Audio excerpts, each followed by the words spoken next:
Hello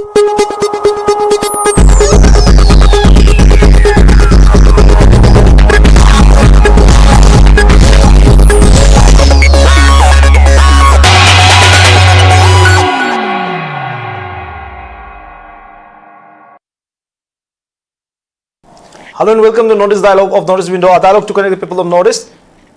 Meaning Tabiru Mayamutam Nokcheri, Nasi Notice Dialogue to Pudun Lakcheri topic C, key development on Manipur conflict. Anova Handaki hostess abduction. Handa hostess Mayamo, Paraga, Tongan Nakal, Anida Habatare, Moroin Hosixi, Mio Taru, Nagagi, Makochi Hingibra, Natagan see her by Habsidi, Chown suspicion, Leva Duga, Shirambaya, having or Topagi, Madugi,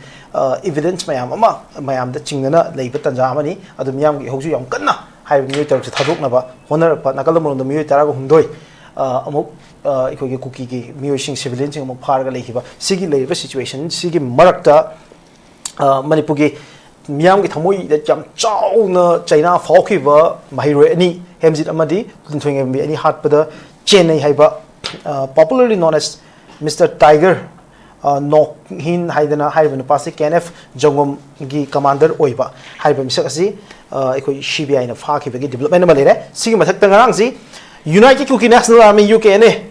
gi maroiba leader ani thongpi guite amadi sakhomang baite makoi ani si ngarang Natal, Chusampu district, Chusampu police station, Manchana from Sidikamu, Moisi Pavani. Masiki Matata, Nasi in Palda, Naga People's Organization, Luchinaga, Nagamiang Yoiba, Nagagi Luchin Sing Ado, Nagagi, civilian Mayam, THADOU, Haidana, Maduga Akanba, Iho, Hova, Rally, Amani Miangi, Akanba protest, Nasi Laki. High no development Mayam, the Kana Nevi was in Notice Dialogue, study of the election, the Viribangasi experting, Taramoxi, Hamad, Taramoxi, Manipugi. Saknai of a civil society leader, Amo Erambedi, Hosing a politician, Tamo Elangbam Johnson, Tamo Mucheri. Anish with a very outspoken THADOU leader, a very popular one, Yamba Michael LAMJATHANG, Yama Mucheri, and community leader, the Loina Manipur issues, Mayam Chauna, Tawang Lowa, very popular face of Jararium community, ZUCM Manipur president of Viriba. Oza MEIBON Thongbai Puram Putaram Nokcheri Kai Khunu Buchere Aham ze ai tamo jusne laksege tamo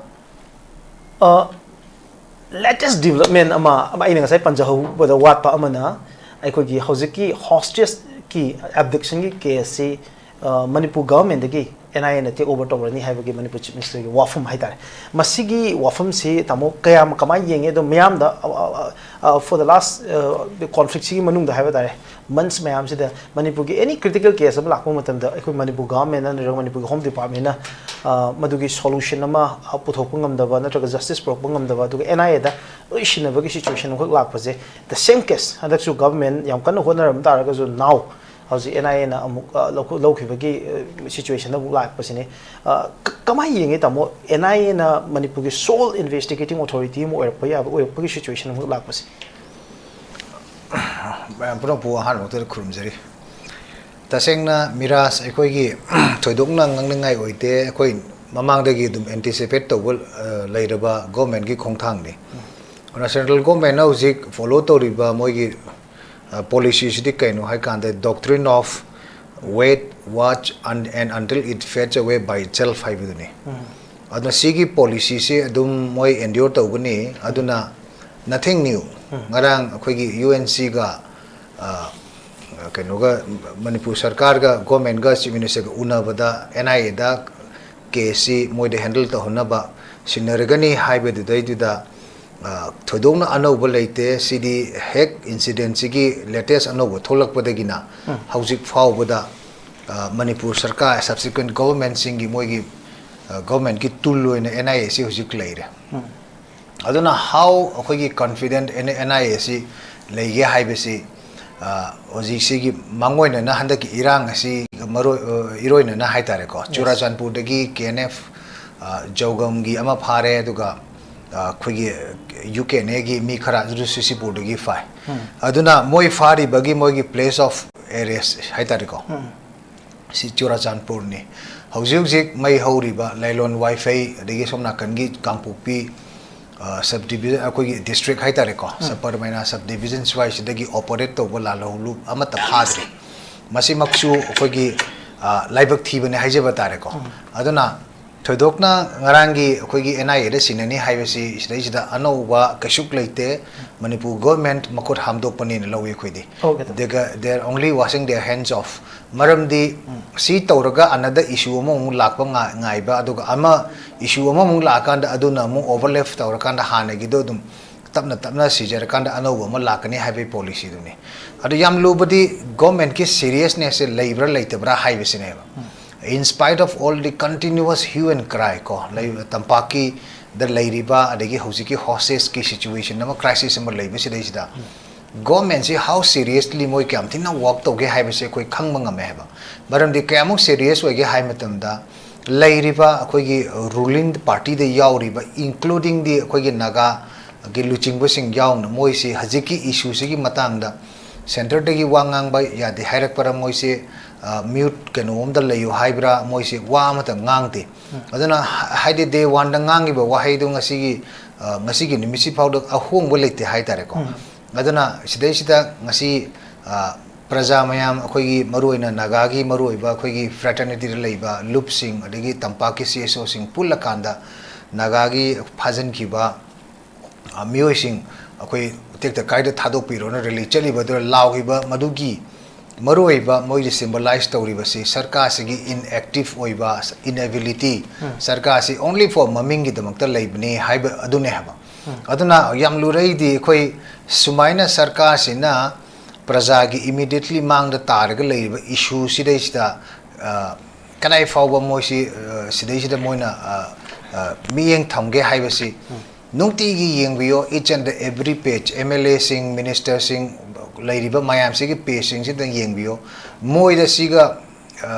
kano mari leinaba wahai wata phongdok pa natraga makhoi gi oiba sarkar sigi oiba meeting du thodokna leitabane irai laina adegi yam laina wahai kano tawi adu ka haujikti adegi moina nganga da bhawda moi gi talking point si delhi dagi sema bra kaino swai de ngang wo sunga yatre hai tare ko adan irega officially release tawge gumba yam de yam nongning ba hai tare ko sugum bagi moi gi kaino myam se khoina uba phange hai tare adona haujik praja gi wahangdi haujik sigi situation si mathang issue ma lakpa ngai do ribra natraga haujik aikoi sigi phibam sida leiba sida aikoi NIA da sinaraga koi issue si subside togni haibegi wakhanda leibra sidi apangba adugumba khogi kitang wakhan khanda ba watpa khoi khongthang ama ne logni maramdi si gatana ama muk tholakpa ngai bane ne lowe baidi aduna khoina ujaba matam dadi masidi only to akhogi infuse haitare ko hen attention re anxiety aduga akhogi daily khogi chathari ba akhogi punchi ron sida henna uncertainty ama porakna ba adugumbagi state government amsung central government gi moi policy nen logne ba ana haujik chu ngasai gi doctrine of wait watch and until it fades away by itself haiba sigi doctrine ji makhada sarkar su state sarkar su central lengak su sum masigi kanu si continuity si sum maintain to raga leiraga sarkar chalaini hai taraga di IDCD madu akhoi total akhoi gi complete failure of law and order nen logani aduna total failure of law and order haibidi state ki leiba machinery kaimta mathau mangam pangthok pangamdre haibini adu tarega di miyam gi wakhalon adagi tongan ba manipur haiba lamsid operate tawriba political party including all national aduga khoi gi local party leiriba regional party leiriba excluding NDA musung magi party khar leiriba singa si khaidoga sugumogi mifam change maramdi sigi phibamda mihat mipun naton sumangda akhoi tho phawda leitrabanina karamba political akhoi step loga dage haibase CSO khakisu oiraga aduga tongan ba leiriba akhoi gi political party haidare ko manipur do operate tawriba excluding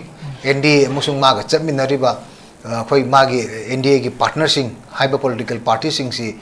yohandana tongan ba aduma political platform ama akhoi gi maroi ba khoi gi political party outside ti khoi gi NDA gi wa model leiba political party sing kok chungsan ba matam yoren maram di constitutional machinery ne na khoi lauri de gi maram leite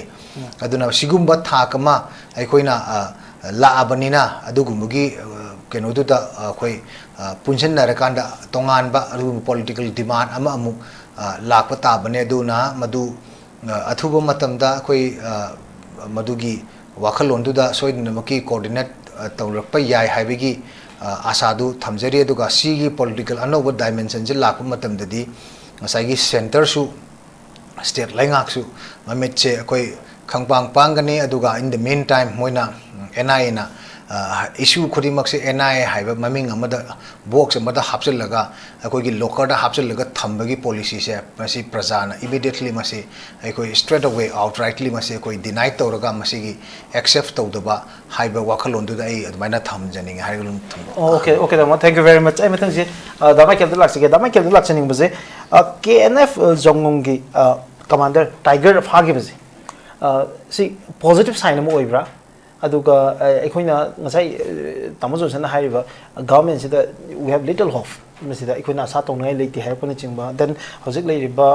NIA द सुम सिनगिबगी case हदकी सिसु मथंगी another मसिनबग नाइरिबा हाइबगी government द लाइब सिग अटैक सिदा कमाई वे सिगी हदक सीबीआई ना टाइगर फाबजे is it a positive sign other can we see a hope there सिगा मरी लेना THADOU in P Manipur THADOU Student Association na su nahan just last week de su hai kreba am thu na phao hai bane ba se Hemanjit ga lenthoi ngan bi ki case FIR ani ne ba Hemanjit gi family na report to hi ba ma lenthoi ngan bi family na report to hi ba ma adudi FIR ani ne ba adu Manipur Sarkar na matam duda CBI da sin nei ba NI na te ba sidi si thodok si sida Manipur du mai as Imphal hai tar marun Imphal yamna disturbance chaotic situation ne ba matam duda July 2023 October da kan nai rang to hi ba ko so adu CBI da transfer to ra kan sida mi oi taruk phai aduga hojiki maro ina prime accused nogin baite tiger haiba se allies KNF zogam gi kedar ni haiba ma se nanthok padagi maram oiduna magi nupi magi macha moi khoi sufar aga guwahati da CBI na puhi ba aduga mari leina na moi se hojik sigi ga case ka mari leina na charge sheet se file to khre ba charge sheet file to khre guwahati da aduga hojiki maroina hojik phari ba duda ama se juvenile ne adudagi ma se thadokre aduga hojik lemhori ba manga na su manga ama su mu thado aga hojik se mari se mo se bail phangduna hojik bail da leye ba aduga hojiki tiger nogin baite se ma se sigi missing case ga mari leina na hai tare ma se kari fivam da leiba da ge hai radi charge sheet su ma gi mathak ta su to khre ba very clear ado ai taraba soji se charge hearing gi period ne ba si da ma pha ba hai ba se yamna significant it will contribute to the kaino gi case ka mari leina na sigi missing case ga mari leina na case ki damak te yamna mateng pangani aduga sigi se justice adum soidana phangna na ba gi damak ta yamna phaba step ni hai ba se ena thamjaningi aduga now hojik ki ngasi ki akan bi ho myam gi leikre hayo myo to se thadoro hai da chamana somda kukin pi na 48 hours ke another shutdown ma ngang jam law thokre another shutdown hom law thoki beze hai ba myo taragom doi kuki ki civilian fa gi bese thado hai da so ida naga peoples ki live movement aduga hojiki kuki na moi mi thado hai ba kai kamai yeng si ano development hojik swai matang da yeng ba ya ba se nahan su Naga People's High Tar the United Naga Council UNC na Naga People's ki aspiration aduga Naga People's ki mandate pae ba adu mogi apun bagi port ne ba so ya yaw da bakhara yawram ba yai but generally 90% predominantly UNC na Naga People's ki mandate adum pai rega le ba moisu kanna nahandu sarkar haibadi authority ne authority haibadi government ne ba ko government ka moise adum wari sanama matungina NIA da sigi hostess gi fivam si da NIA na investigate to ki gani hai ba how far NIA ki schedule ki offense ki manung ki na chanbra chandabra or just normal ki kaino yaubra or terrorism ki angle yaubra haiba kiti whether NIA will take up or not adu kiti constitutional legal debate adum takragani whether it comes under the jurisdiction of NIA or not adu kitu tonga na thamdo khise hojik maru ina UNC na su NIA da sinakre haina adum thokre ba yanar bu male moi ki se to godo bu hojik ki yengba yaba se let's assume that they are no longer traceable moi se trace to ba phangdre ba doi taradi how will the Nagas react Naga na kamai na react to gani ba this is very important hojik film si sida how will the UNC react UNC na kamai na react to hi gani haiba gi se hojik ki sarkar ga kuki ga mabani gi matha saba pot amale ye ba hojik ki oina hojik UNC na economic blockade kan na chathari tori to get justice and so that sigi missing gi kaino gi mari leina na hojik morally high taradi hojik mi tarup du pitho adu akhoi na som da su pha gi ba mi tara mari se pitho ki gi haye ba deadline su matam so dum kakaga dum leye ba sarkar na su operation chathari akhoi thi ye haye ba hojik gi after 10 days ko ngasi after 10 days numitra hindo krom matung desu hojik phawa si sida moi gi tor pot se hostess ani gi exchange to na ba gi worry se far cry yagodo mandre ba ado itaradi United Naga Council na karamai na sigi leriwa mitarup gi hostess ta thami pot se kamai na reply pi gani kamai na khum gani correction lo khat kani haiba gi pot ama le ba ko adu gi di hojik mayam na ngai nari sine ba on the other hand sarkar na su ngasai hai hi no Oja Johnson na su hai khre sarkar gi do just adum normal duty gumba gi type da adum mi sire NIA da sinaramo mi hatle nungai te condemn do da loi to peace appeal to this to that's normal duty as a sarkar moina adu gi type gi dum chat khare adu normalize oina dum chat khare ba new normal gumba gi type da chat khare ba ma gi di hoji kadai bhaw commitment le hibra hai bi gi di that depends on the people praja gi thajaba da matung na sarkar gi pot dum tham khase ba kuki gi pot lai se ba kuki ki pot haibadi hojik thodok sida Manipur sida very clear ne yamna very clear haiba se everybody is afraid of kuki se loi ki khreba ki derbadi dum chalo kuki gi jaga da dum mari leina da ba pastor ani aduga mi oi mari ju chamjar jo dum hostess thamaga dum har khredana kana no any Nagas asom gi jang tek su dolang khono de gi chiru ma kari ta leita ba dum har khre ba adoi taradi kuki ki da ba Naga kana lege ba hojik eina hangjaning ba question se adumain to duna meitei su chat pa ngamdre hojik sekmai su normal people na kan ba ngamdre meitei are also afraid of this kuki gi kaino gi terrorism kuki gi extremism ki pot se ki khre ba on the other hand issue thadou ne or chamana ba Oja MEIBON khon na chuai thadou su kuki phira kanda thadou phangani thadou thira kanda kuki phangani haye ba yai adu on the other hand muka yingse ba issue hokip oi ba taraba su kuki ne haira ga aina Chochampur da chatlaga Kangpopi da chatlaga issue lim na tharoi ba egi yum su omak 3 times attack to kre ba haibadi hojik sigi marak si sida issue kire thadou sing su loi kire ba thadou su kire ba maintain na su kire thadou na su kire adu kaino na su loi kire ba doi taradi akoi na khatna ba kuki se kari no haiba se akoi thido kan sida it's an ideology idea amadu ne ba kari ideology violent terrorism oiba they are just like jihadist gumba gi type ideology amadu ga khatna khibane ba adugi adugumba kiri ba mi ju ne ba hojik se akoi na kiri se adug mind to na the people of Manipur na kiri ba se kuki gi ideology se ki hre ba whereas on the other hand Manipur sarkar na muka hojik to hiba pot se yeng tara di kuki gi appeasement policy da muka chat le ba Manipur sarkar central sarkar se maram di akoi na khwai di ki ba se Manipur sarkar na adum in touch da adum lei nei ba adu di sarkar na hojik yok pa se kuki supremacist ngak tane ba kuki ga akoi wari sa nei kuki ga phau nei kuki ga sitowi haina government of India ga government of Manipur na claim adum to wedana adu kuki du fazana control to bio let them release the hostages let them release let them not attack any civilians haiba laiba hojik si sida so now hojik ideology ga khatna ru rabani na ideology se yamna sathi oigraba violent terrorism activities phau yograba ideology ga khatna rabani na hojik se we need to understand si cookie to riba pot se adoi taradi amuka break up to se ba cookie si se da cookie in pi manipur na shut down lau tho e cookie in pi na kamak to raba taraba su reality the ground reality to la tardi Churachampur na cookie in pi manipur gi wa in de ba shut down leite ba mo gi stronghold da more da shut down leite ba Adumain to na Ziribam da Chandel da Tenopal da shutdown umata leite ba shutdown se cycle da su leite ba shutdown is effective only in this Kampo Pig stretch ne ba so the so called cookie in P Manipur gi shutdown se how far it is effective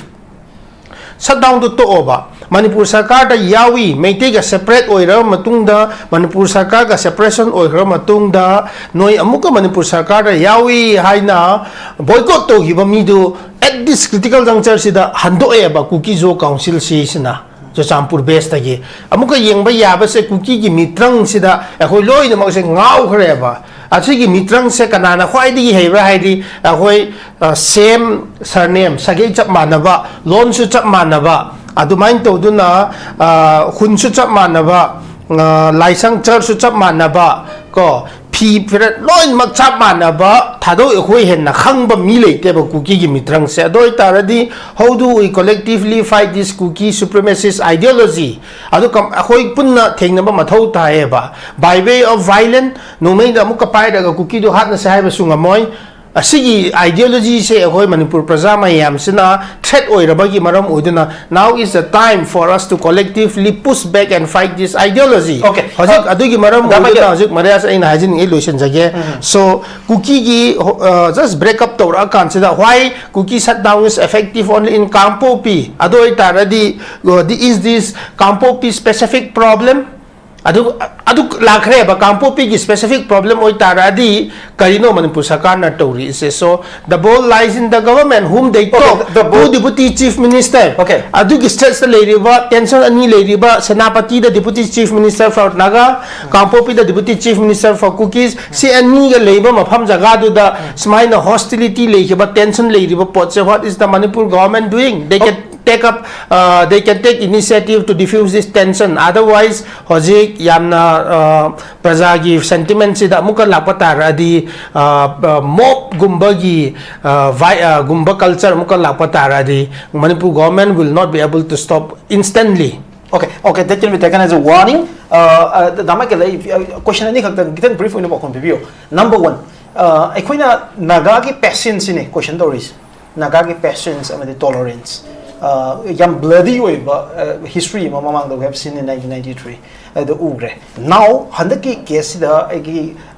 ukul gi case particularly lower content dragon handaki thoi was abduction gi matang hostage ki situation sida live question the Naga has more population damake particularly Kampupi case ne haragadi Kampupi case e lokochara ke maitei leire som the impal senapati si totally Nagale sida Kampo PC landlock oina marak sida lay rabade landlock oina completely sigi lay situation sida and again how's cookie civilians 13 lays Nagada and sigi Nagagi patience is still hiding it Naga a more powerful cinema including Mayam in terms of number in every way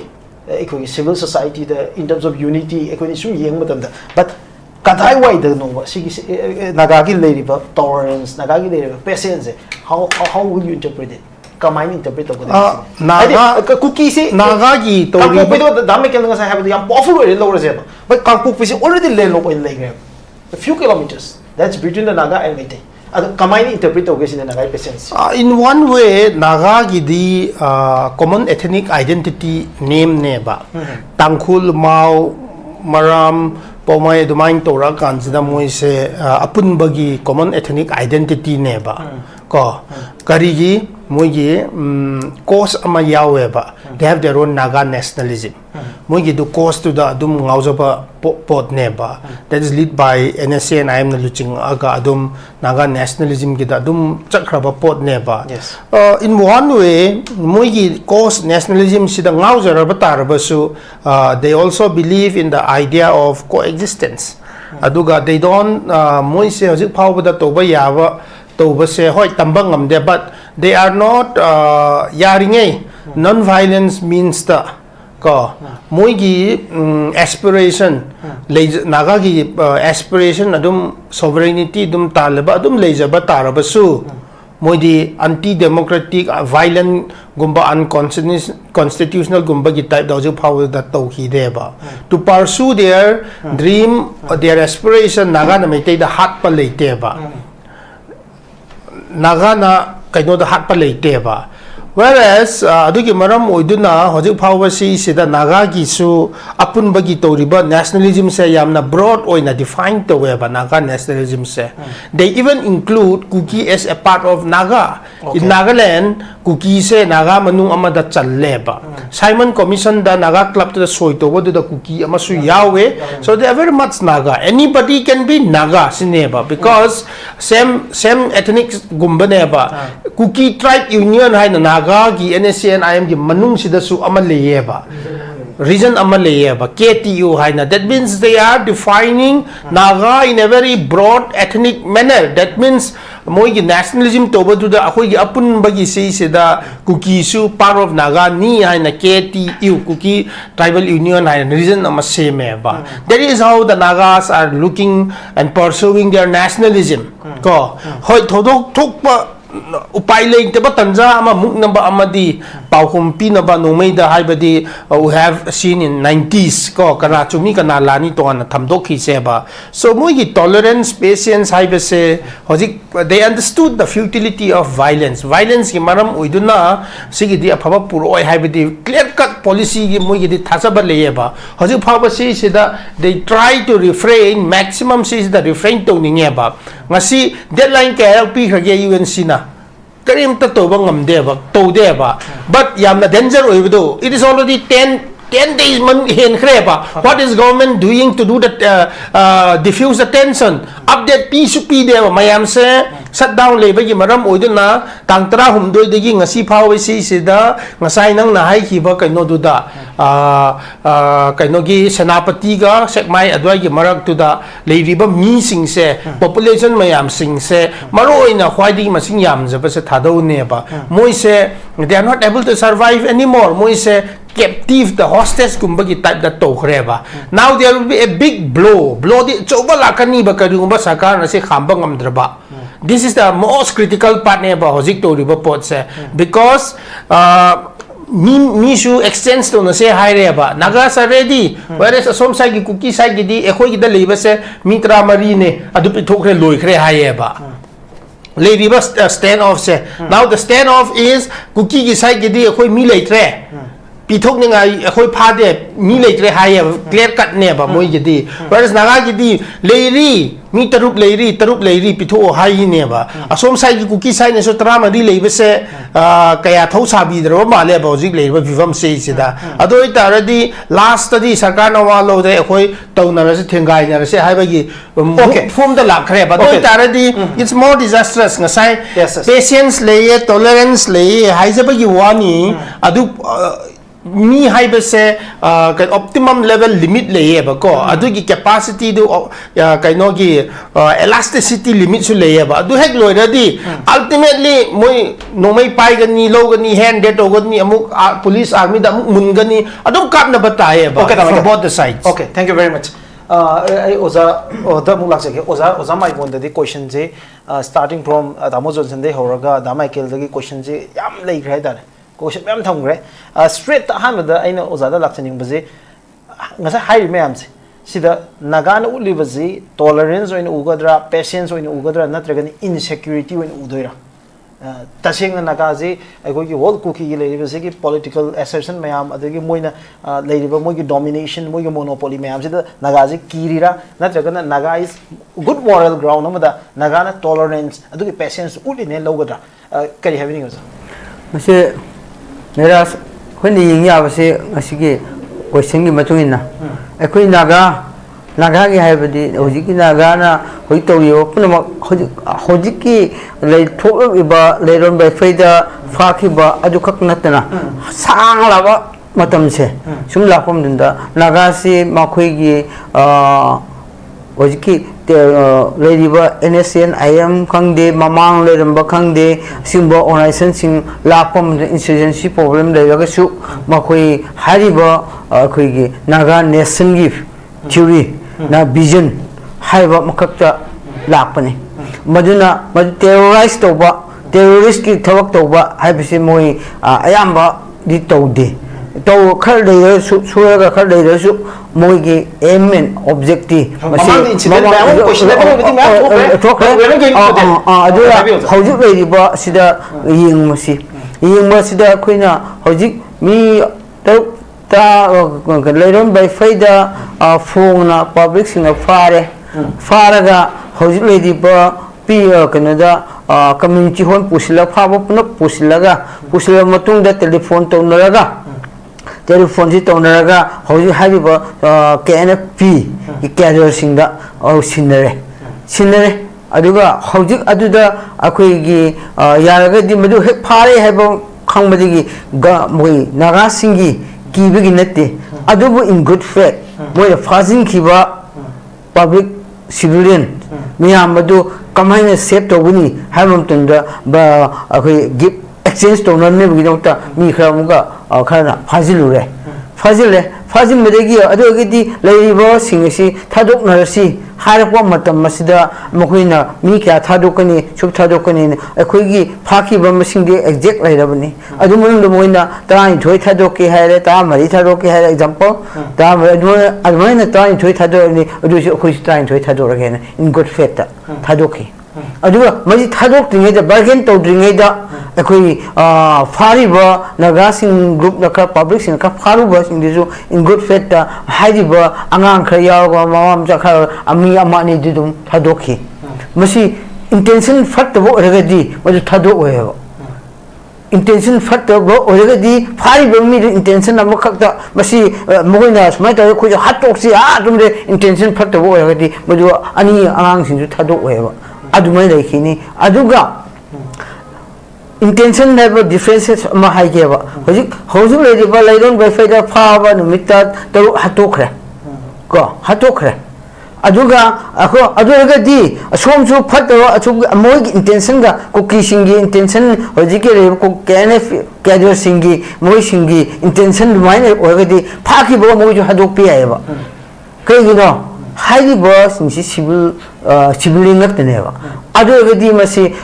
naga singi khaliba wakal na kuki singbo kibi wakal leiti kuki sing haiba asi hai na koina moi tritan to bonate naga sidi already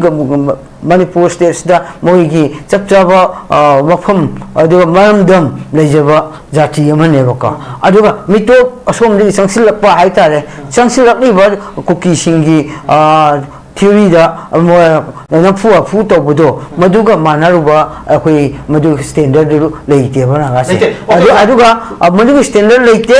aduga hoju leidi basi kibigi nate in civilian amabu hat pa se lami mise ka khai na kai de ko ka khai no yai daga na ka bo aduga moi ko ki ka ngam ka bo du civilian amabu akoi mana leito ba innocent bu hat pa se naga ki kanada maram zadna hat pa se di asigi thoiba incident da hat pa se di masi moi na tawdan le bise kibigi nate aduga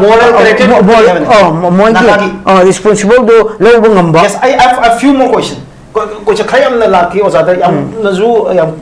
competent oi ozani aduna sai hungry question ko hung mayam je pura lak sake what naga leaders are doing now. Naga leaders mayam na hoji yam strong statement of people ki mamita daba masi ki visibility ko ti udo marwina ko naga leaders hai ka I understand to represent ko ozani na khangbi re ne satisfied with the Naga leaders ki position sida adugi then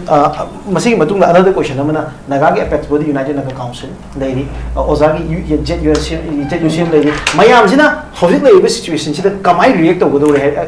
masi hojik akhoi yim hojik Naga United Naga Council na low university na si Naga ki state ni yes Naga masi da koina atopa tangkhun gi wa leite aduga mau gi maram gi anan gi leite akhoi gi jarenglong gi leite machidi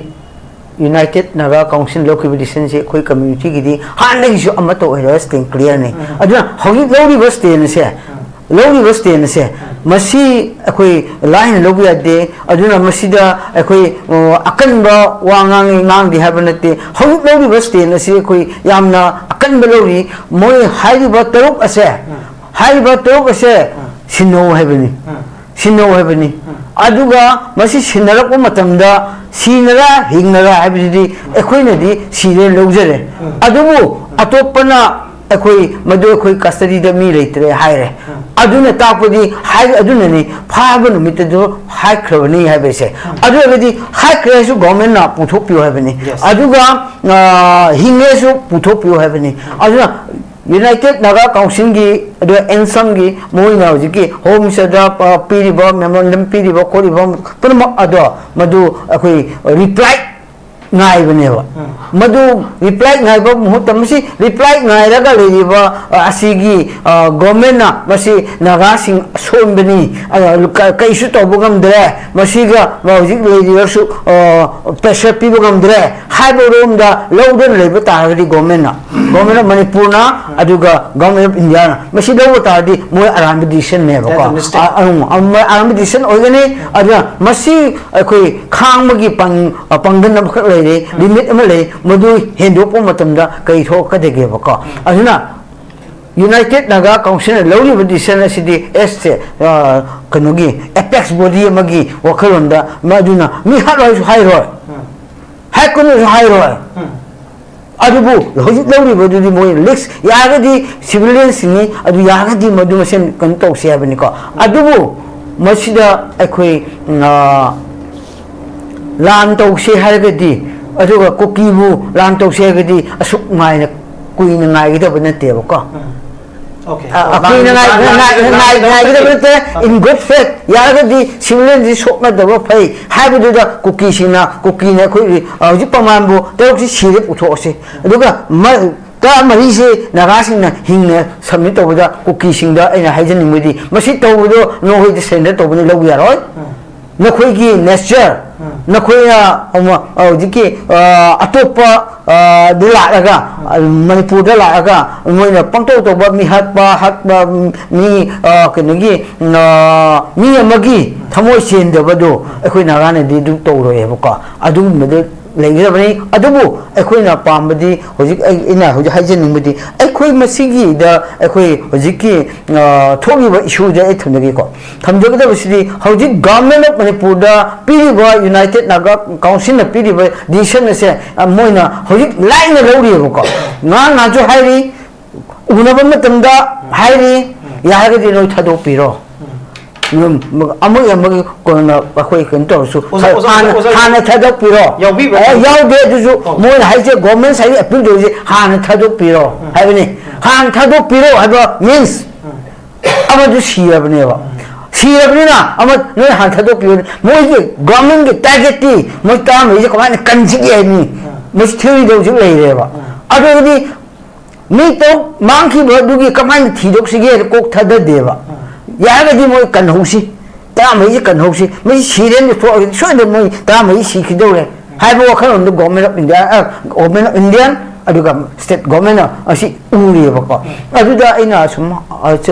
panjage ko ketang da panjage hojiki government namuga hairibo hostess ke singbok myam se atoto bindi NIA da sinagani khokani haibse NIA da sinaba haibse ani thokni ngi ko ani thokna state ta leriba state intelligence department kumbana aduga state intelligence bureau singsina masi singsina security state da security threat lapom matamda singbo matamda moina control to bi aba singdo madu tawhan bangam drakan khakda hojiki problem ni to bi aba khal leibo ko aduga to bi ada su lei ani mo ai haijage ba masida state ki intelligence singsina to de se phari ba leiron ba fe da public sing phar ga sin ne khibedo public sing ri moina phaga ma changne ba ani shubedana NIA ado madu phabi housing phaga akan sida masidi government of India ga aduga state government ga suspension operation liba kanigi shuda liba KNP oibnina moi kedar singse hoji mi to thadokna haki bise adu agadi masida ekoi state force na khakta moibu changsil laga phaba ngamdare adu agadi mokoi specific oidabani madu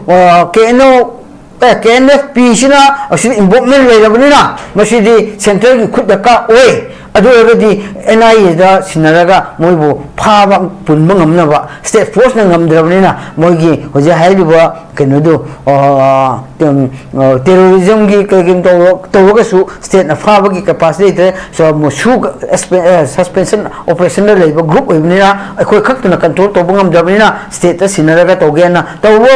oragadi phaba lei thona bagi matam mangna bagi de makta matam lei thona bagi asum chenthok pi ana bagi state government ki responsible do kha awa pressure do kya lakta na bagi khona ar sinna ki ngai ko na chen na khak de sinna bo odi ade policy matter da hauji haiba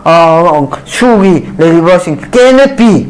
ai hamju hai krena sida hai rabni keno mas KNP na toraga musi hatok pang tumda aina aidi hai ki bni government ya robra aina hai se hai bo KNP gi no sidebo akhoi gi kamhaine to control to guni habdo akhoi na yengdre aduna akhoi naga singi patient leiba leidawadi patient lei adubu patient leibagi advantage lawraga kuki gi singsina masida akhoi to numu to ya hujik hairi moina Tamari thado piyo thab koki MP na hairi any organization na ta chwa pu khang de kampu pi khang de law de ba kai gi no mo na mi ha padu de kai hai de banawa to mo hado ki bi de kai hado mo ki hai ba ado ba mi mission taruk se oza cookie MP or any cookie paternity matana including cookie militant or kanam tan on to driva boy the par have say how you accept to driva so na manipur government ki side ke chada operation na traceable oidre untraceable oidre moi thi bangdre adagi som da na phar imung da ki mang ra bani ada ai ka mai ja gya adu matang da ina hana ai ha bi ai hainin da wani ba cookie na fai habidi proof le ron be fai gi pajana proof ne community home pusilai adu mo nupa sing du puhan gi ba eyewitness le jari ba adu cookie sing tu ta mai som le hai sibu kana na witness no ba cookie sing claim to jabwa ne ba ko kene cookie MP any cookie organization moi now jingi ta mari thadu pure claim to bi kana na witness moi phaki bo witness puthone ekhoi di moi phai have se proof di leron ga fai gi village na faraga community hond gi telephone to raga pukhi do eyewitness lei maduna khoi di eyewitness ni cookie MP na ko naga sing na ta mari ji thammi ha kana na witness no ba kai thamli ge ba kana na phaki ji kana puthok pang ge ba ekhoi ni puthok pang me ba moi evidence lei ba moi phaki bu evidence mandi phamin na ki ba matai mana makta mai nu pare hoki bu matu na ke witness ne ba adu ko di lei adu mo khoi na ji tra mari lei ha bu witness bu tho ba di government bu tho ba no tra mari lei di do ha government bu tho ba adu ko ki ne su bu tho ba ko side di lei ha bi se hang jo hai khabni adu na masida khoi na to honing ba se ngasi gi topic matu na adu ga ngasi kumba amaga to rok tamda akhoi gi community wise ki hojik le liba tension le liba se masi si kui thabam tamda problem thokani asai no hai do ama michael na hai ba akhoi gi le liba masi mate mahal maga afas tang lo singe hai maite su kire naga su kire aduga thadou su kire example aduga cookie su kire ba adu government su kire ba pula kire ba hojik le ji government ki ji hai ba bro government su sap kiri sini na natra adu ji thadou su cookie ba ka cookie ma se su chang ba kire aduga cookie su khoi ma la ba kire pula manipur le jibo praja puna mo kira ba yom da kam mai na hingde ge ba masi gi ubada masi ubada da masi mapuna asida lek de bida irang je hauraga mapong khodimu da hauraga leibom tamda ekoi leibom leiminani ba manipur da leimine ba kanglup singse masoi tar ba ekoi mangki biya ba gi mukhi biya ba gi puna mak simutna ba bibom lakani ajuna naga sing na matam khara ying mane ba Okay, okay. That's a goodwill. Aduga naga singe moral character to utpani and the confirmation sida haveni. I tamo susna uga sege. Tamo hauzik ki lady fibam sida and the key sig hose situation sida tampakta laiba civil society organization the political parties in the leaders mayam the thola ka yam chauna sida solidarity piba justice ki damaka demand to buse. Akoina yam chaunu I sig marakta and the key mi se phabagi yamna aten ma matam de kana wangkhatluro matungda tapna ingderapagi mami tabase within the Naga and Kuki ani sigi marakta church leaders singi oiba maruina ekoi Christian gi church leaders singi oiba achoba role ama leibra habase yam chawna hangari question ni on both community Kuki side to Naga side to hanakji church leader ahum adak ki conflict sigi taka amada sigi ba mo hachi basiga mari leina bada even Manipur government of our church the may called no Konaba, and the Moida roll of Lohaning Pamba, the Minor Topa, Equina Tajabada. It may be today or tomorrow. I could even Manipur civil society leader, Nagaland, Nagaland, the church leader, may want to go over each other. We have a offer of die. Kamai Ying, Sigi areas. Role of church leaders of the Dugi point to Malaxitring Area, Tahajage. I go Hosiki lady situations. Even Sigi Kidang Chong Ying Bomdako. Heidi Koi Maite Shu, Rigi Naga Su, Adu Tau, Rigi Cookie Sing Sumagi, Magi Tongan, ideology, Medina never got on floor to Lane of Actani. But Adubu government of Indiana, Natragai Koigi, Manipurgi Miam si Sigumba situation Nama. At Moiging Asagi sinister design Hydoribra doctrine Mayama Moina Sidajida invisibly ko Wandana Moy applied to Rogata Haragadi Government of India Achoba Kongtang Mo Asway Kongtang Moin Kale Maram di Aikoi Manipur Highway Sidajida Nasi Maide Equidi Labani Aduga Masigi Manungda whatever ideologizing float to raise equity except to day Manipuri haiba ideology sida koi noina bak leise haibani magi ethnic line de leise ba magi political aspirations sing adu akoi masen gi manung da accommodate tawna gadabani haibi gi concept da ngasi akoi Manipur si sahi lisang sina sahi lising ohung gi mathak ta hingminara ga la abane ba ko aduna swai sida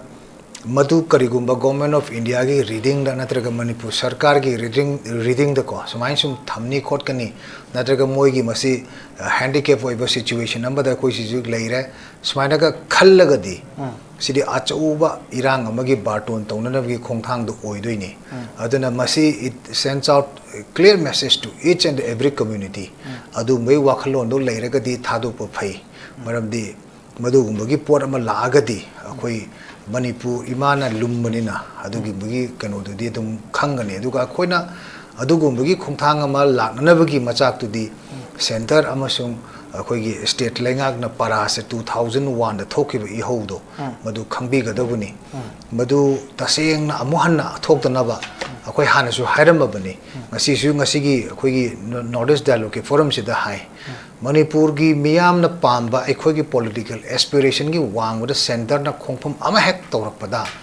Manipur miyam na lawrakpa wafam duda noina akhoi da sawgunu akhoi na tawrakpa thabak tu dai noina ju kaisuk tawung ga moy akhoi gi ikheng mathak ta noina tawdau da ngaire ada miyam bu ikai khno Manipur miyam gi political aspiration je kaidau ngai da noi undermine tawgunu haibese akhoi aziki Prime Minister Masa aduga LK khoi matamdagi Home Minister Sri hojiki Amit Shah Masa se khangabani aduna noi adugumbagi foul play ama amuk tawni haigadi soigani adubu hojik soirei base sigi position si kaino hai matamda ka hena Cookie underground group sing sida moi se suspension of operation ge ming da moi appeasement se hemangre moina tawba crime sing je uncheck ni masi akoi 2015 da mapau khulan ge hek thangnaba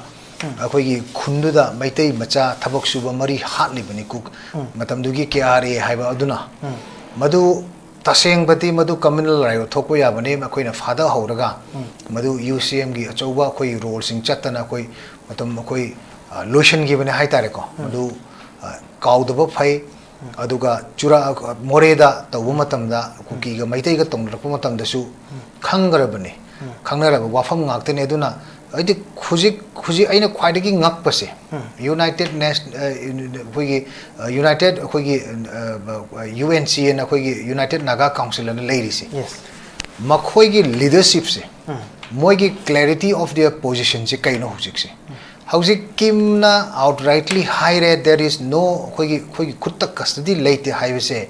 sigi interpretation sidi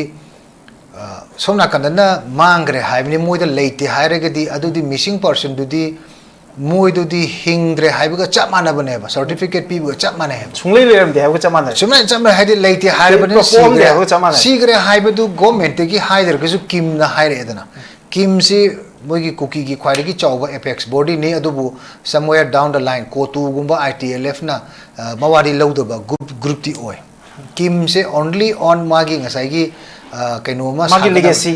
hanagi khar leram badudi lei adu hojikti adu hakna kasu leitaba male maramdi kim na operate tawrisi churachanpur dodi moigi kasu leiten lawi adumai tawdana aina hoji haije ningi se koi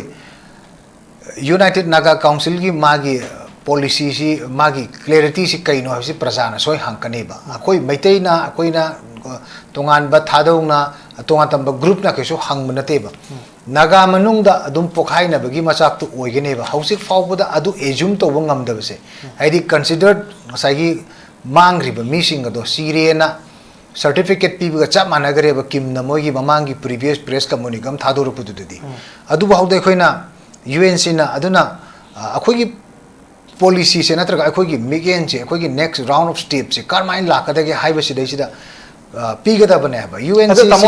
UNCC magi just track record haita record haidi demand ama tawmatam da 140 days pa economic blockade total shutdown tawgiba record leiba mi ne haba adagi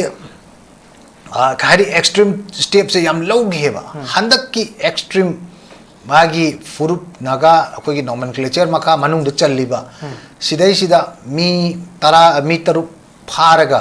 broad daylight ta adusu with all living akogi evidence human evidence moi sumai to na pugre khot kre haibigi report chi leira phawda moina lawriba moigi kaino se stain che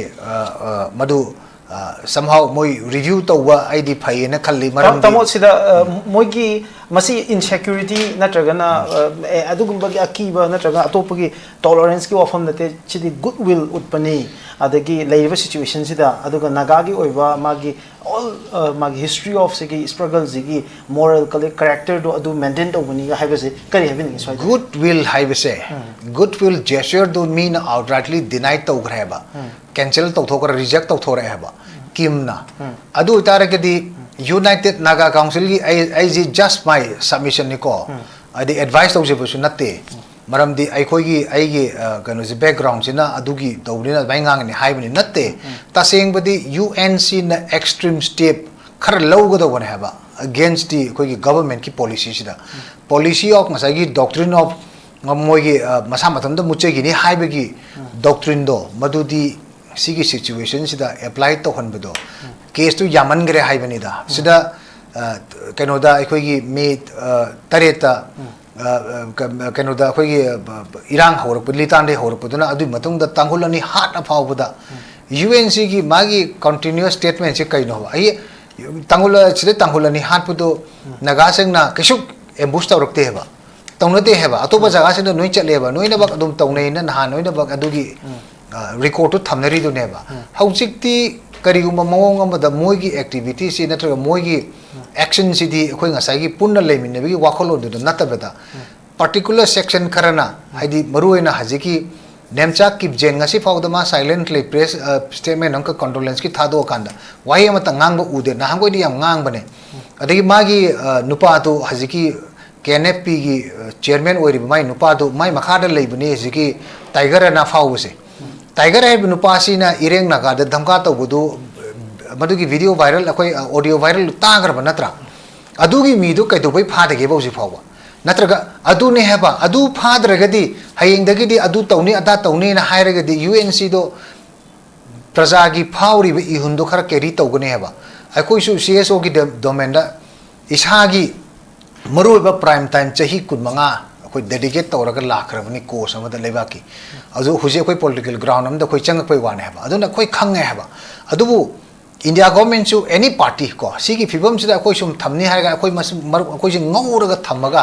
sum मोखोगी कइनोमा political comfort zone अमा सेंबर कनी हाइबदुदी लेबाक run तौनी हाइबदुदी मदुदी ख्वारी अपंग मिगी अदु ख्वारी सिंगदबा हाइतारे को खोंथांग ओइनी अदुदी पूरा total disaster अमदा अखोई चटकनी हबा अदुना मदुगी स्टेज तो लाखना इनवाइट तौनना बसुम अदुगी पॉलिसी प्रोग्राम तो सुम continue तौलेते अदुना हौजिसु I हाइजिरिसिनेबा UNC na mogi clarification ama piba matam da why there is a reluctance on the part of UNC kari you know extreme pressure piga ta wona haba haidi kuire tang trying to kind of the taram de fagi maning heart almost it is 12 days where haba sigi pibam sidai sida deadline mayam pire ade counter economic blockade toksani aduna ngasai gi sum thabak thawong sin utpasina manipur gi tokhai tani na sum utpa अरे cookie एपेसमेंट policy ना MLA खराब ना आधा हायरगा अखोई मणिपुर की सरकार join तौरे हायगा Moina मोइ जगह दा हाइबदुदी अखोई खंगबरा हबा मरम दिंग असी दी अखोई जेरूसलेम दा ngरang इजराइल दा सर्टिफिकेट लौदा कुकी लैंड दगी लाख कुकी लैंड काइन तौखले हेबा अदुगुम मिदु तसेंग बदी अदुगी थाकते ओक्तार कदी अदुदी करमाइन तौनी अदुदी लेबाक सिदी पूरा फिबम ममदा थमम दोरे हेबा को अदुदी यारो हेबा अदुना ने आइन ngasi अखोई सिगी फिबम जो ओतार कदी मणिपुर से डिफेक्टो दगी डिजूरी ओंदो रहेबा चीफ मिनिस्टर अहुम दिल लई यादम नीना चीफ मिनिस्टर अमा कुकी की दमकता हापा अबरब सेंटर ना अदु ngasi ने बकोई हंगई से सी की पाखुम से ने मोई खुमदोई से अदु मणिपुर से मिराज याम साथी बनी को याम साथी बनी मणिपुर की मियाम से साथी बनी मणिपुर प्रजा याम साथी बनी अदु अपंग बसीरगा लेबाक थुगाइना बतौर खुदिमक मणिपुर की पुवारी फाकत ले येंगो लेबाकना अदगी अखोई लमदम सिगी लेजरी लेबाक नुसिजब सिंग असिना मखोई की तौबा अदुगम खोंथांग खुदिमक माइथी की ngaktani लेबाक असिना ngamagiba ngaktani हबको अदुना अदुगी वाखलोन दो अखोई लेहंजनिंगे लीडर सिंग दको मसी हायदना अखोइदा सुमाइना अखोइदा अतमनना अखोइदा अटैक तोवे हाइबगी वाफम नते चथरिबा पोरम से सिदी लेबा काइबरोमदा लेबा काइनेनबदा लेबा काइरेन लौनरबगी फाउदा अखोइना वामत प्रोटेस्ट तव ngamdraba नत्रगा अखोइ मणिपुर से पुन्न थमजेगेना लाउरिबसिदा सेंट्रल लीडर सिंगना अदगी मोदी ना अमित शाह ना कंट्रोल तौग्रकांदा अखोइ से उन्नदब यादब मोरमदा हेना चेसन हन्नबगी पॉलिसी अमदा इंग हासो हाइग्रे ngasi फाउबदा मे 30 की हौरेब 2023 की मे 30 की इंसिडेंट की मतंगदा सिदि लाइबा हजि फाउगी चाही अहुंगी कंटिन्यूएशन सिदा करमबा खोंथांग लौग्रगेबा सेंटरना करमबा खोंथांग अखोइ स्टेट सरकार नसु लौग्रगेबा मयाम से पुंजनबा नत्रग मयाम से लोशनबा इशू से रिजॉल्व तौनबा करमबा कॉन्क्रीट स्टेप लौरगे हेबा ngasi बाउ लौदे हेबा मागी दे सेंटर ना हेनोइ लांगनो हलांगनो हारकान थंबा याबा नते हेबा अदुना अइना हाइजेरिसिदे मसिदे अखोइ अखोइगी कइनोदा करि हाइजबा तारे को अखोइगा अदुगा अखोइ से अखोइ ngasi अखोइ तुमिन लेबा मानबा ngaktani मी खुनिमक थमोइदा अखोइ कइनोमा अखोइ चागा लेबा ngaktani को मसिना फुदुरको मतमददी अरुबा फिबम ममदा सोइन लेनी ना हाइजेनि अरुबा फिबम ममदा लेनी तमो अदुगा तमोदा लक्ष्यनि बना तमोना कुकी एपिसमेन ना पनबिरिबो असai अदु याम्बा लमजाथांग सु पनगिरबा ngasi की एक्सपर्ट अहुम पनबिरिबा सो गवर्नमेंट ऑफ इंडिया ना कुकी एपिसमेन तौरगा फंगिबा मोइदा फंगिबो अपॉर्चुनिटी नत्रगना एडवांटेज करिनो कुकी एपिसमेंट हाइबदी कुकी सस्पेंशन ऑपरेशन दा मिराज मोई पॉइंट टू पाव ग्राउंड जो कोई पाना तारगदी मणिपुर की टेरिटोरियल इंटीग्रिटी से काहेलोय अफेल तौगिने हाइबने बा अदुगा सब्सिक्वेंट मीटिंग खुदिमक्ता तोंगानबा कुकी की सेपरेट एडमिनिस्ट्रेशन पीओना पीब्रे गवर्नमेंट ऑफ इंडिया एक्सेप्ट तौरसी कइगिनो फ्लैट अवे हाइरे हौजिपुदी हाइरे बा आदि कनोना अखोई की बीजेपी की वंगाल होयम थोरदी मोय हाइरकनीबा याम फजाइबा मोगिसु आदि मणिपुर काहेलोय there is no question of separate administration ना अदु डी फैक्टो दे अखोई ngamiब्रा चतबा ngasi सेपरेट एडमिनिस्ट्रेशन सुने लेबा यार ऑफिशियली लेते अनऑफिशियली लेरे केनो सिदैसिदा अखोई कयो कदो प्रजा अपंगु सिबी करनोबा ऑफिशियली दी लेते अनऑफिशियली दी लेरेबा नत्रगन लेते हारगना बीजेपी की mayam do BJP na Deputy CM sing do la BJP ki office bearer lai ko adi moi mi myam chapiro na du dia moi do lit tor ka chapiro jaga jaga Churachandpur chapiro Kangpopi chapiro leiti hairabni na adu daragadi akoina prasana chingneri se separate administration je leibadona lehenbadona masi karim ta masi gi mayok ta natraga masi thugaina ba center masung state kaim tawdradi masana prasana hairak patam natro si highway ta makta masi dai sumu si hairu mi do damka tawdori bra aduna adu taragadi feel tawri adu leite khote hairaka na chalo moi chalo adagi spokesperson akoi keno gi BJP gi thawra bo mayam leibani mone so dum highway yaina mo tawraga chatpa yaidana ko aduna aina haije badi aikoi Manipurda sanabasi kuimale chahi hum sure yam phattaba president ne masi ako amukta aikoi da thokidribani kuki naga hanabadu 1993 ki tawnagi ba thabak tu madu maitai na logi ba role do madu India government madu ki parama moi taseng na madu kamai to lotion gi ge do moi phajana introspect or kanda madu gumbugi policy ma central government tahoraga di moi gi aphaba su aini moi gi wisdom do adwai da laibani haiba sim dang ai haiji okay thank you very much matang yama lamjathang da laksage yama kuki epismen gi wafam zida live wahang di chief minister si community line they could interpret already I go in for my own belief chief minister is a chief minister he doesn't represent any community in a conservative meaning but to frame this question yamada in laksane was maitai the chief minister pire naga amada deputy chief minister pire kuki amada suti deputy chief minister pire sigi framing sida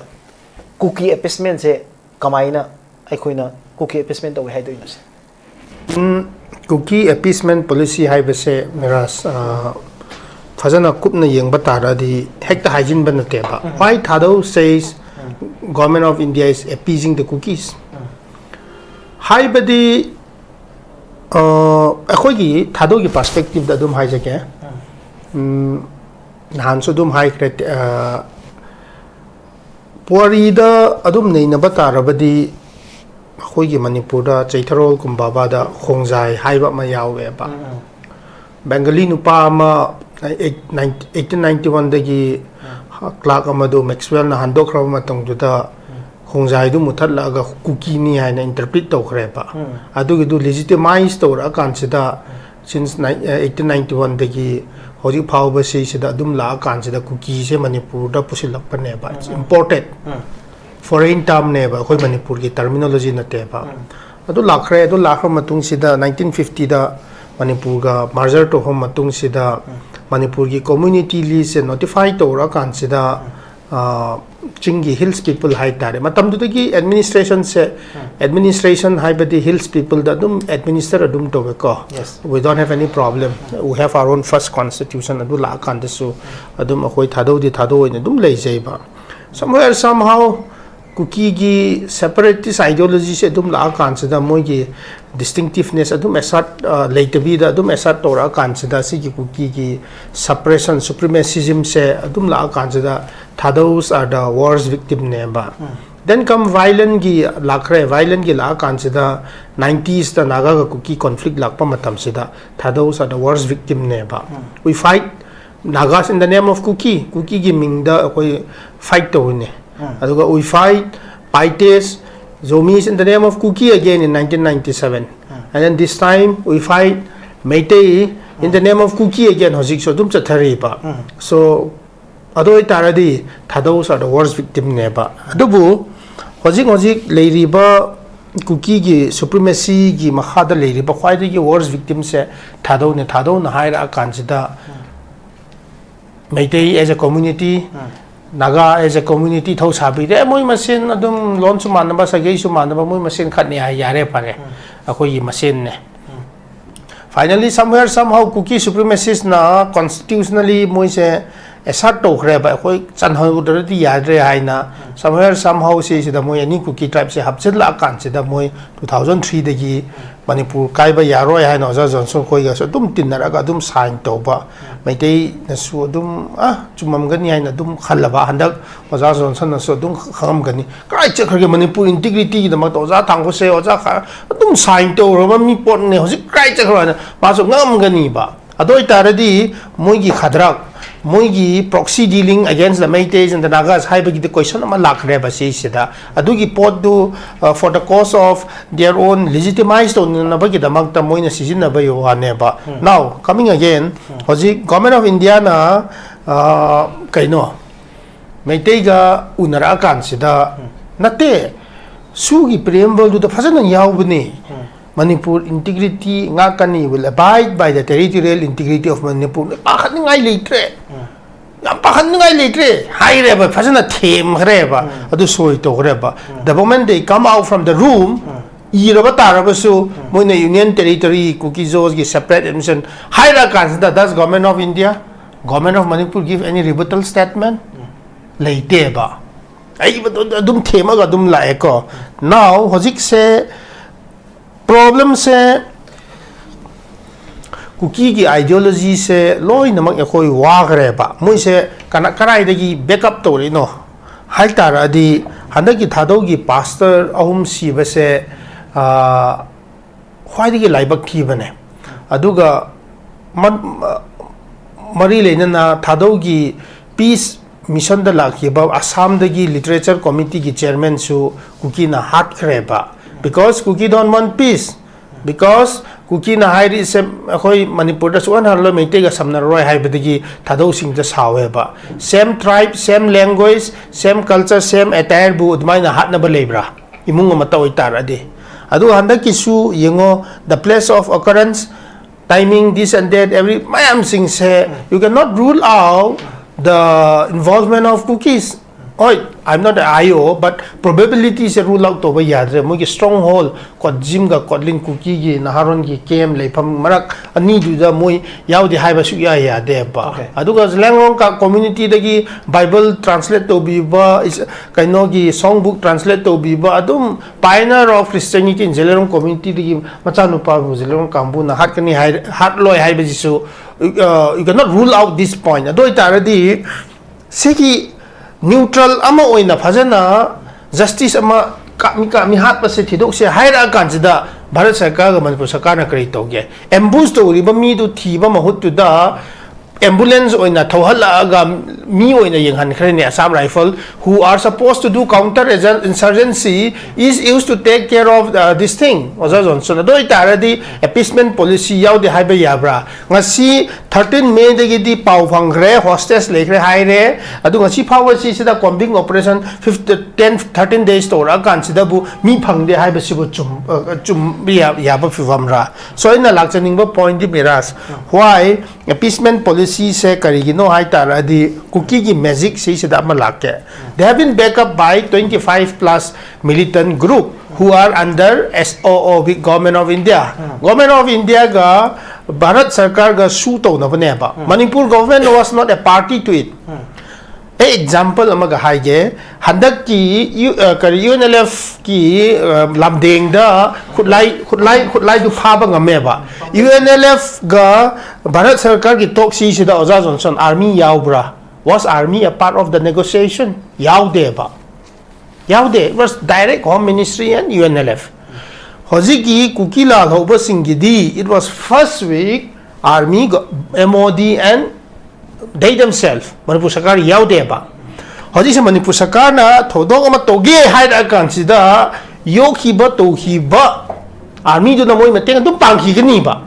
Moi ge nexus adu dagi natro naga na so Assam Rifle Kuki gi Assam Rifle Sentinel of the Cookies adum haibado. Adudagi maintain as Central Force and Assam Rifle high the Sentinel of the Cookies adum high greba. That means narrative khatang na treba. Kari you know what is there deep inside high which is okoi ni yengba mathau tae ba. Okay. Adudagi Manipur Sarkar na matam duda former CM na Assam Rifle lothok hiban na tro adugi maram udi na battalion ani kangwai diga sigi lairo ching digi lothok hiban ne ba. So adumain to duna Indian system gi complexity se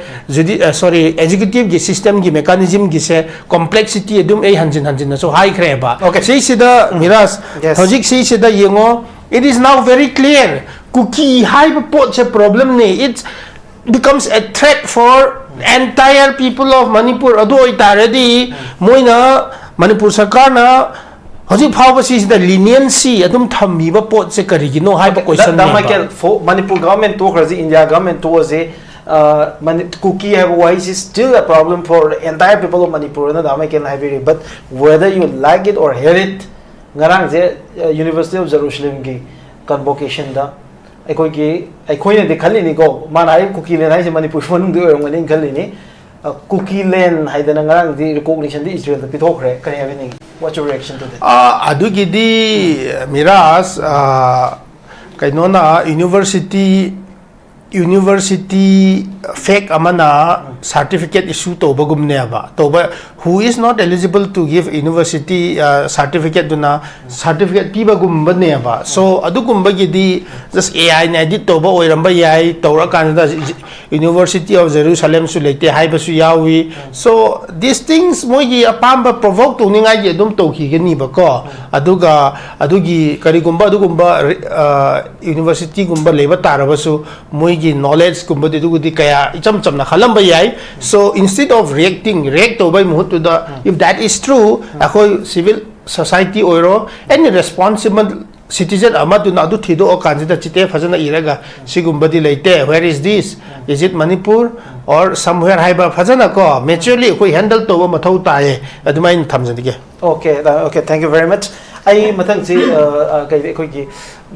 oza mai bon lak se ke oza je victim ni yam chaun hojik se and victim oi bedan na hojik si di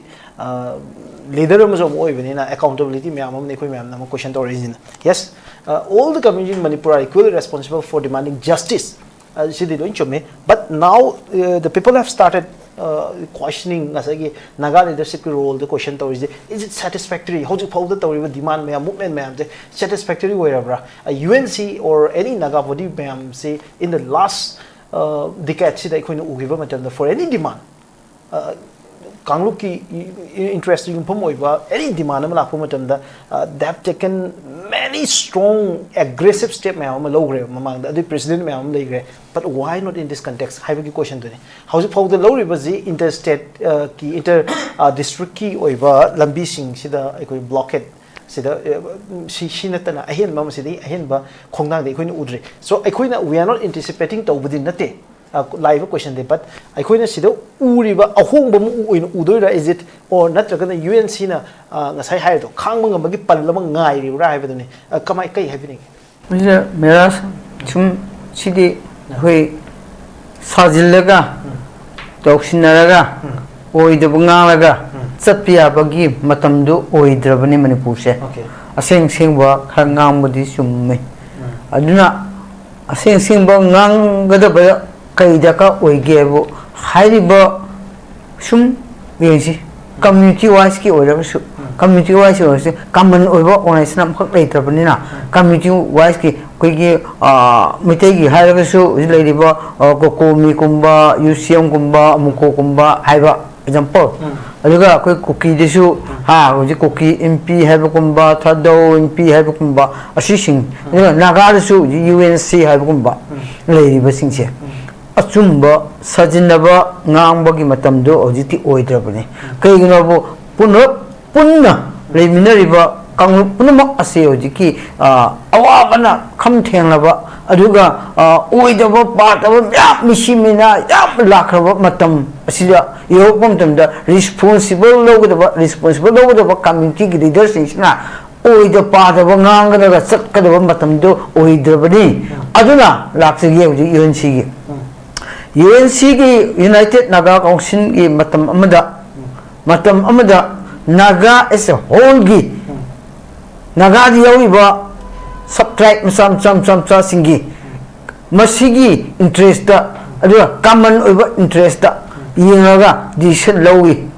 matam mamangi United Naga Council ki leadership yamna padan lawi apikpagi issue achobu asu aduga political issue la asu aduga jiki community line la asu kai ke ora asu asimba la mutamsida asigi community amakta conflict labor mutamdo asu achowa disaloba ngamba leader yamna tauki laiki aduna hojiki mu yengba mutamsida hojik leriba issue asida clear cut oiba decision ama piba masang ya baka hoji manipur da hoji ki me 30 ki thokpa community si manipur ki issue ni community ani ki issue ore su adu su manipur ki issue oi asigum su moi opening clear cut oiba decision piba daka oi baka kam ani makta ngang ya su chap chapa ma achu mangang bi bataba adu mai lakpon tam jiti touch to oi nagar su yusile ka hoji naga da hoji yosile puja naga hai bosi kamaina cover to bini hoji ba lady bisi naga ga cookie ga mutara bra na muk leitan da horaga phungya site to puja tangkhun versus cookie adu digi na hoji thori bisi do lengai ga cookie ha bia bra no example masida ubi adreba hoji matang sina adugadi United Naga Council gi responsibility ma di president gi na ai condemn to banati ko just suggestion United Naga Council gi leiba authority president gi na wakha phau gi or ma gi president makha de leiba tribe kanu gi president council leiba ko makhoi gi responsibility United Naga Council gi leiba sinsi responsible kaino ba odura hauju leiba legon ba faida sakiba tokiba ina civil innocence in faraga kana thadok pa kana hatok roba aduba haiba authority kuki MP Manipur gi authority mana ekoi custody leitra moi ekoi leite hebni aduba gidi masi ekoi na de phaki habsi khangnabina ado leite khurokpom tunda mukhui kai hai just koi thadok pio haiba appeal ni yarak do matam lae hojiti yarak do matam lae madogadi ekoi masi kai government of Manipur da ekoi pressure toraga masi gi social akadra government of India da pressure toraga masi social akadra habse UNC gi authority sing khangphum thoeba adu khan moi khanbam adaka oeba moi decision kaino ba cricket naga society da ma thamba masangeba moi gi policy makha da decision ma pibo daka oeba hujik se kai ko ma si siram ta da na ekoi si decision je 1 2 3 si dogani or hing pe ga na masi decision 1 2 3 si pe kan logani haibagi authority do mukhoina este hojiti United Naga Council gi lei pai wani na moi madu gi decision du lobo ngambagi authority lei gi dawne ba madu lobo ngamdradi moi gi responsible whole naga gi responsible moi na loi habdu di madu koi accept ko ngam ba mamdi aina mase hari sika ke na bo jati amagi life and property set to na ba moi gi tholang kai no ba Miam sina yingi ba Nagagi United Naga Council na to kadawa ngang kadawa kaino na hoji yingi ni hoji heba leiron bai faida thoki ba konsaram gi mi sikhi do mohoi di akhoi de pressure leite na khalam mi ai nungda to yibni last noi ni data silaka de kai ko government of India na or government of Manipur na thema de saklaba Nagagi interest Manipur interest da praja punawaki interest da hoibe ba irang thobiba interest da khandraga nakoi khakki interest ga government of Manipur interest khakada social lapa taraga di madugi daita punawa afowo la agana noi decision leire fattabe la agana noi decision leire habse kawi de bane ko United Naga Council na madu khakada noi madu thenaba matamda mago noi gi madu umbagi asengwa Kaya oiba decision do nakoi do leire kai ko lobo ngamde na ekoi lobo ngamde people just sinare hasu matang chance sinabi wo wadele tabija moina decision chupi dawa sumatam thengda haga delay to haga sumanghan bagi government gi pressure kai do kadra ekoi masi decision lo ga na ekoi kamai government kai pressure akani ekoi do kai daita lakani habagi wakhan dina han mata ga di nakoi phampai bi do to public interest na ho ro public की organization है बिस्दी public interest community interest decision लोगों तो बने है बिस्दी ऐडी ऐस ngasi hajar isi lo challenge to bunate ma wafam thok podo lo have se kanna ngasi gi north east window gi thuri gi united naga council da ai hajari aduga ani subuna ai last ma hajaram ge united naga council gi decision opinion le tabadi kana gi opinion lo khoi executive opinion te naga gi opinion o pi gi dabni Okay. Only executive amani khaki opinion the PBR hojik leiba leibam da faida mi mangki ba sigre logi ba koi na di sigre logi ba top egi machine lobon tunda na koi executive decision sab ya roi nagagi decision de loga state logo de bani sai na hajaram ge. Okay, okay, thank you very much. Strong statement coming all the way from the community leader, ZUCM president, Manipur one of the most popular face of civil society ni oza MEIBON PHAOMEI ki naga gi leadership united naga council na lor step sing madu phongdor ko mogi wafam sing the represent ogodo guni haibagi yamna maroi ba kan wafam sing phongdor re aduga penada bodu puna mak pham de lere ultimately whether it be Kuki civilian or Naga civilian, they are Manipuri civilian. Aduna ngasigi ngasai diga khalude haibatare hoje ai oza MEIBON kanna law khala kansida ai ngon sum realize to pongkhak ai tare ngasigi all panelists mayam gi composition se ko yeng kan real Manipur represent over adugumba ai ko gi program ko oin adumai ujage aduga ko entire Manipur community edu Manipur miyam gi interest to represent ojeraga civilian khuding makse hojik tek ta kaidana thador uhaibagi wafam duni aduga in case of masida masida mihan khunamadi misi minagi wafam lagade madugi justice ki tamak ko pura lepminari haibagi positive net to the not to the ngasi khoin thamje ko topic UK leader arrested mass rally over the hostage crisis any solution hoju phawd leiro bra haba wang jiglo yin pudu lakhi ba ngasi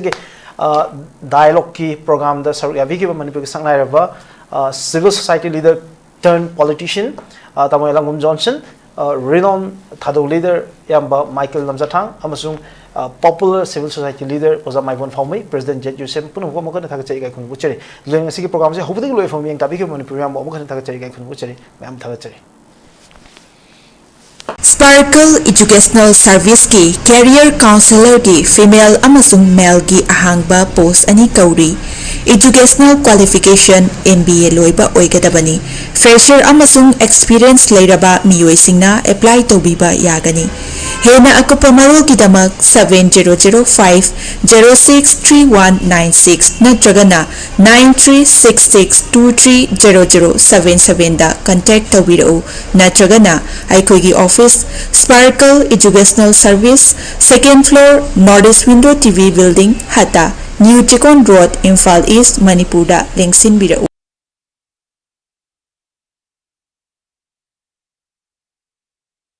Admission open. National Institute of Electronics and Information Technology Nalit Imphal-gi tongan ba course singi admission haujari chahi amagi PGDCA chahi anigi MCA MTech AI and ML MSc IT MSc Bioinformatics yauna 2026-2027 session gidamak chahi marigi BCA BSc Computer Science BTech AI and ML amasung chahi ahungi Diploma Engineering da ming chananaba registration toba yaragani PGDCA, MCA, MTech, AI and ML, MSc IT, MSc Bioinformatics ki oina registration tobagi aroiba numi lakliba June gi tarik 12 ni entrance test na June gi tarik 13 ta phangthokani BCA, BSc Computer Science, BTech, AI and ML gi registration tobagi aroiba numi na Megi tang kunni entrance test na Megi tarik 13 da phangthokani nupa macha amasung nupi masagi hostel gi khudong chabasu pijari SC amasung ST mahiroi singi tuition fee free oijagani pijariba QR code asida scan tawraga online registration tawbasu yagani akupa marul gidamak mobile number 8132062261 natragana 7005106072 da call tawbiraktuna khangbiba yagani.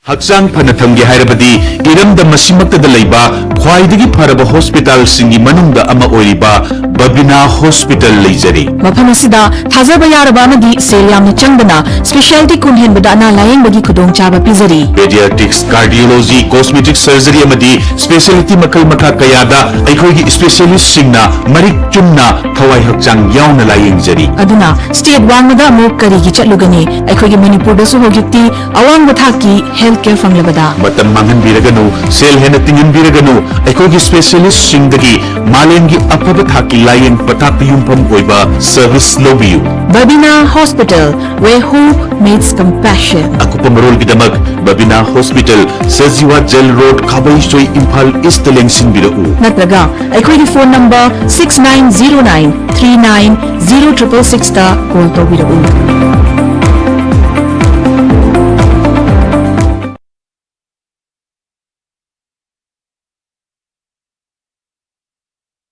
Northeast Window Meeting Tabiriba Mayam Punamakpu Taramna Okjari Hauzik Mapalamgi Tabaki Pau Pijari Ahanbada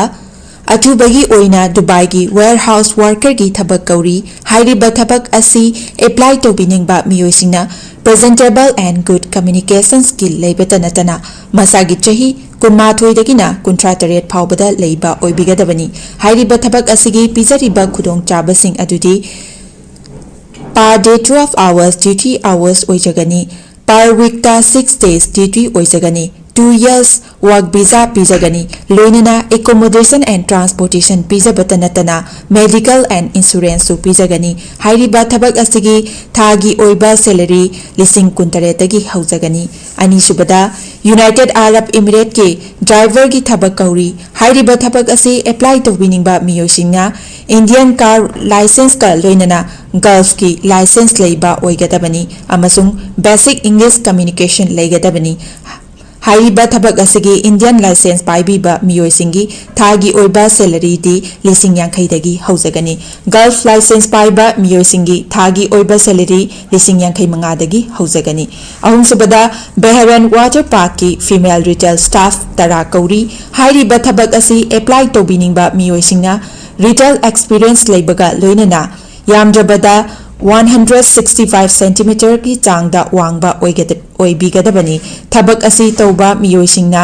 piriba khudong chaba sing adudi accommodation transportation aduga duty meal su pizagani hairiba thabak asi thagi oiba salary lising mauda taretagi haujagani Pamaral Gidamakta 7005273217 Natraga 9366230077 Natraga Aikogi Office Northeast Window TV Building Hatta New Chekon Road ta Lengsin Birau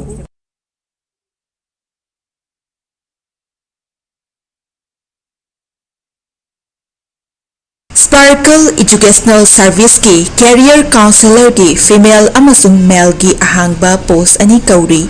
Educational Qualification MBA loiba oigadabani Fresher amasung experience leiraba miyoisingna apply taubiba yagani Hena akupa marul kidamak 7005063196 natragana 9366230077 da contact tawirau natragana aikogi office Sparkle Educational Service 2nd floor Northeast Window TV Building Hata New Chekon Road Imphal East Manipur da lengsin birau